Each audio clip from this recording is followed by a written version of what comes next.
तो सुबह से ही ये न्यूज़ काफ़ी तेज़ी से फैल रही है, जहां पे एमपीपीबी ने जेल प्रहरी के लिए ऑनलाइन फॉर्म 2020 को जारी कर दिया है, जिसमें 282 पोस्ट है। और ये कंपटीशन काफ़ी तेज़ होने वाला है, क्योंकि कई दिनों से लोग जो है वो जॉब का एमपीएसआई, जेल प्रहरी, उसके बाद जीडी कांस्टेबल वगैरह का इंतज़ार कर रहे हैं। तो आज हम इसी वीडियो को लेकर आए हैं, जिसमें हम आज पूरा डिटेल, जितनी भी डिटेल है वो सब बात आपको बताएंगे। सिर्फ आपको 5 मिनट ध्यान से सुनना है, ताकि फॉर्म भरते समय आप कोई गलती ना करो। साथ ही साथ अगर आपको ये पेपर क्रैक करना है तो आप इस नोटिफिकेशन को ध्यान से, इस वीडियो को ध्यान से सुनिए। मेन चीज़ है कि आप बातों को सुनिए, ताकि मैं एक एक बात आपको पूरे तरीके से क्लियर होकर बता सकूं। मैं कोई फ्लाइंग सॉसर जैसी बात नहीं करूंगा कि हवा में मैं आपको कुछ भी बता दूं। जो ऑफिशियल चीज़ें हैं वही मैं आपको बता रहा हूं, ताकि आप जल्दी से जल्दी समझ सको और अपनी तैयारी जल्दी से शुरू कर सको, क्योंकि 3 से 10 नवंबर तक पेपर होने वाला है। साथ ही साथ इसमें 5 जो इम्पोर्टेंट पॉइंट है जिसके ऊपर पूरा सिलेबस बना हुआ है, उसमें भी कुछ चीज़ें जो हैं वो आपको इस चैनल पे मिल जाएंगी, जो कि मैं अब नेक्स्ट सेगमेंट में, नेक्स्ट वीडियो में जल्दी ही बनाने वाला हूं। तो उसके लिए आप इस चैनल को बिल्कुल तुरंत अभी सब्सक्राइब कर लीजिए। चलिए हम बात करते हैं। सबसे पहले तो ये है कि एप्लीकेशन जो है, इसका जो फॉर्म है वो कब जो है वो चालू होगा फिलअप होना। तो 27 तारीख से चालू हो गया है, लास्ट डेट 10/8 है इसकी। उसके बाद हम बात करें अगर, तो लास्ट डेट फ़ी भी पे करने के लिए 10/8 होगी, और 15 तारीख को क्या होगा, करेक्शन की डेट रहेगी 15 तारीख तक। अगर आप फॉर्म भरने के दौरान कोई गलती कर देते हैं और बाद में आपको लगता है कि कुछ फिलअप में गलती है, तो 15 तारीख तक आप उसको करेक्ट कर सकते हैं। एग्जाम का ये टेंटेटिव डेट है 3 से 10 नवंबर, ठीक है। अब टेंटेटिव डेट जो है वो बेसिकली डिपेंड ये भी करेगा कि कोविड-19 का सिचुएशन क्या है, लेकिन मैं आपको निराश नहीं करूंगा, क्योंकि होपफुली ये पेपर उस टाइम पे होगा जो कि ऑनलाइन कंडक्ट कराया जाएगा। तो बिल्कुल सेफ्टी नॉर्म्स के साथ ये पेपर कराया जाएगा। एडमिट कार्ड अक्टूबर 2020 में आ जाएगा, ठीक है।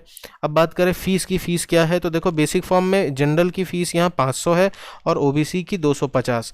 इसमें 60 रुपए को जोड़ा गया है, जो आपका पोर्टल फीस है। पोर्टल फीस कौन सा, एमपीपीबी पे जब आप ये फॉर्म भरोगे तो 60 रुपए पोर्टल फीस लगता है, जिसको जोड़ के ये क्या हो जाएगा 560 और 310, जो कि जनरल और अदर स्टेट वालों के लिए है, ठीक है, और ओबीसी और SC ST वालों के लिए 310 रुपए, ठीक है। अब हम बात करें कि इसमें जो नेक्स्ट इंपॉर्टेंट चीज़ है कि एज लिमिट क्या होगी। तो एज लिमिट देखो, मिनिमम एज 18 से 33 साल, लेकिन ये जनरल वालों के लिए है, अनारक्षित वालों के लिए। उसके बाद यहाँ पर क्या है कि अगर हम देखेंगे तो महिलाओं के लिए, साथ ही साथ SC ST के लिए यहाँ एक रिलैक्सेशन दिया गया है, जो कि रिलैक्सेशन में उनके लिए जो मैक्सिमम एज है वो 33 साल ना होकर 38 साल हो जाएगी। 5 साल का रिलैक्सेशन है उनके लिए, ठीक है।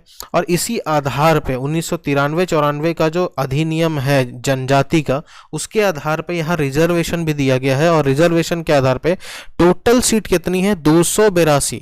उसमें से जनरल के लिए 105 है। EWS जो स्वर्ण जो समूह है, इकोनॉमिकली वीकर सेक्शन, उनके लिए भी अलग से सीट निकाली गई है, तो ये अच्छी बात है। OBC के लिए 76 है, 76, SC के लिए 45, जबकि अगर हम बात करें ST के लिए 56 सीट जो है, जो कि टोटल हो जाती है 282। अब इनके अंदर भी क्या है कि रिजर्वेशन है। इनके अंदर जैसे OBC में वुमेन के लिए अलग होगा, EWS के लिए अलग है, जनरल के लिए अलग है, SC SC में वुमेन के लिए अलग है और ST के लिए अलग है। एलिजिबिलिटी क्या होना चाहिए, तो कम से कम जो पात्रता है वो कम से कम कि वो 10वीं पास होना चाहिए या 12th पास होना चाहिए, कम से कम, एनी हाउ, ठीक है। अब देखो इसमें और भी इम्पॉर्टेंट बात है कि सिलेबस में हम जाने से पहले कुछ चीज़ें और आपको बता देते हैं कि ये जो एग्ज़ाम होगा, ये जो पेपर होगा, वो बेसिकली क्या होगा कि 100 क्वेश्चन होंगे, ठीक है। फर्स्ट पेपर 100 क्वेश्चन होंगे, एक क्वेश्चन 1 नंबर का होगा, टोटल 100 मार्क्स हो जाते हैं। 100 क्वेश्चन, एक क्वेश्चन 1 नंबर का, तो टोटल कितने हो जाते हैं, 100 मार्क्स। अब अगर हम बात करें कि टोटल अगर 100 मार्क्स हो जाते हैं तो इसके लिए टाइम कितना होगा, तो टाइम आपको दिया जाएगा 2 घंटे, 2 आवर्स का टाइम मिलेगा आपको। साथ ही साथ यहाँ एक और चीज़ भी आपको देखने को मिलेगी कि निगेटिव मार्किंग यहाँ पे नहीं होगी। ये अच्छी बात है, निगेटिव मार्किंग नहीं होगी। और चूंकि ये शिफ्ट में एग्जाम होगा, तो 2016 का जो अधिनियम है, PEB का जो रिपोर्ट है, उसके अनुसार ये है कि मार्क्स नॉर्मल होके निकलेंगे। नॉर्मलाइज का मतलब है कि कोई शिफ्ट टफ हो जाता है, सुबह का शिफ्ट मान लो टफ हो गया और शाम का शिफ्ट आसान हो गया, तो ऐसा नहीं है कि एक मिला जुला बस एवरेज निकाल देंगे। हर शिफ्ट के लिए अलग अलग नॉर्मलाइज मार्क्स निकलेगा, जैसा SSC करती है। तो ये भी बहुत अच्छी बात है, ठीक है।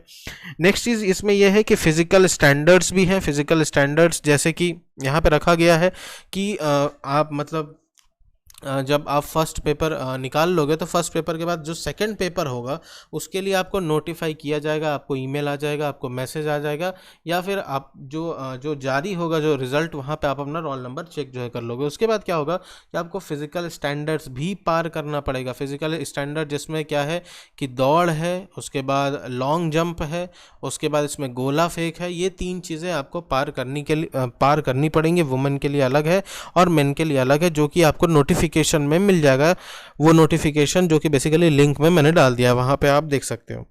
नेक्स्ट चीज़ है, यहाँ एक खुशखबरी है संविदा वालों के लिए। संविदा वो जो पहले से होम गार्ड या कहीं पे कोई प्रहरी में पहले से काम कर रहे हो, तो उनके लिए एक खुशखबरी ये है कि अगर आपके 5 साल पूरे हो चुके हैं ये नौकरी करते करते, तो आप इसमें अप्लाई कर सकते हो। और आपके लिए 20 से 21 सीटें अलग से रखी गई है, जिसमें अप्लाई करते वक्त भी अगर आपका 5 साल पूरा हो जाता है तो वहाँ पे आपको काफ़ी फ़ायदा होगा अलग से आपके लिए, क्योंकि इनके लिए भी जो रिलैक्सेशन है वो अलग से दिया गया है। और साथ ही साथ जो फिज़िकल स्टैंडर्ड है, फिज़िकल स्टैंडर्ड में भी इन्हें रिलैक्सेशन दिया गया है। नेक्स्ट अगर हम बात करें कि जब भी जो एग्ज़ाम होगा, जो ये इसके सेंटर होंगे वो एमपी में ही होंगे, तो इसके लिए जो रजिस्टर्ड होंगे, जो पंजीकृत जो भी आवेदक होगा उसको जो जेल विभाग है वो यात्रा भत्ता भी देगी, ठीक है। और साथ ही साथ यहाँ पे अगर हम बात करें कि जो इसका सिलेबस है, वो सिलेबस को में जाने से पहले आपको इतना याद रखना है कि प्रथम जो प्रश्न पत्र है इसका वो 5 भाग से मिलकर बनेगा। सबसे पहला भाग है इसका जनरल नॉलेज, और जनरल नॉलेज में क्या क्या चीज़ें भाग 1 में शामिल है। तो भाग 1 किसके अंदर आता है? प्रश्न पत्र 1 के अंदर में, जिसमें 100 क्वेश्चन होंगे। वो 100 क्वेश्चन 5 भाग से मिलकर बनेंगे। पहले भाग में क्या आता है तो आप देखिए, इन्वायरमेंट है, प्राणी विज्ञान है, बेसिक कंप्यूटर है, भूगोल है, रसायन विज्ञान है, खेल कूद, पुस्तकें, मध्य प्रदेश का विकास, मध्य प्रदेश की सामान्य जानकारी, अर्थव्यवस्था, ठीक है। फिर क्या चीज़ आती है? भारतीय इतिहास। उसके बाद क्या है? विज्ञान, आविष्कार, ये सारी चीज़ें, ठीक है। राष्ट्रीय एवं अंतर्राष्ट्रीय पुरस्कार, मतलब जनरली करंट अफेयर्स। तो देखो, बेसिक फॉर्म में ये इतनी सारी चीज़ें आपको ऊपर ऊपर से पढ़ने के साथ साथ आपको इतना ध्यान रखना है कि आप लूसेंट, या साथ ही साथ मैं बोलूँ तो मनोहर पांडे जैसी जो किताबें हैं जिसमें बहुत सारे सेक्शन कवर हो जाते हैं, आप उसको कंप्लीट करिए जल्दी से जल्दी, क्योंकि आपके पास मतलब नवंबर फर्स्ट वीक का भी टाइम नहीं है, क्योंकि नवंबर के पहले सप्ताह में ही पेपर हो जाएगा।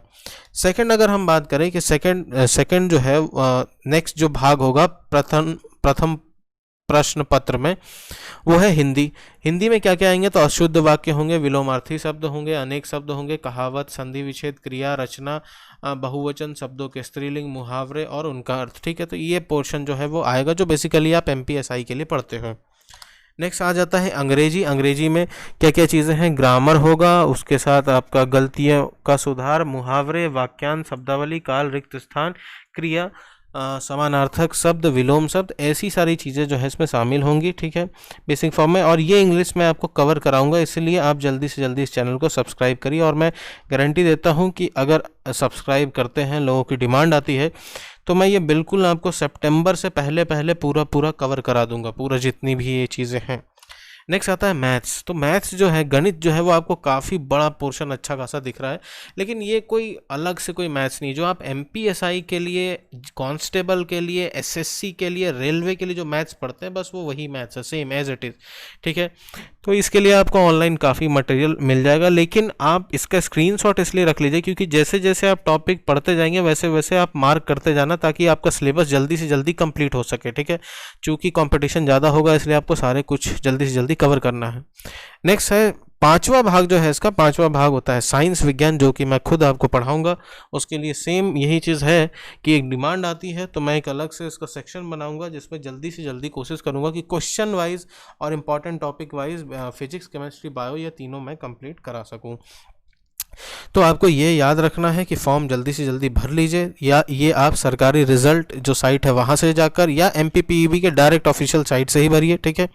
क्योंकि सरकारी रिजल्ट से भी आप एमपीपीईबी पे ही जाओगे, ऑफिशियल साइट पे, ठीक है।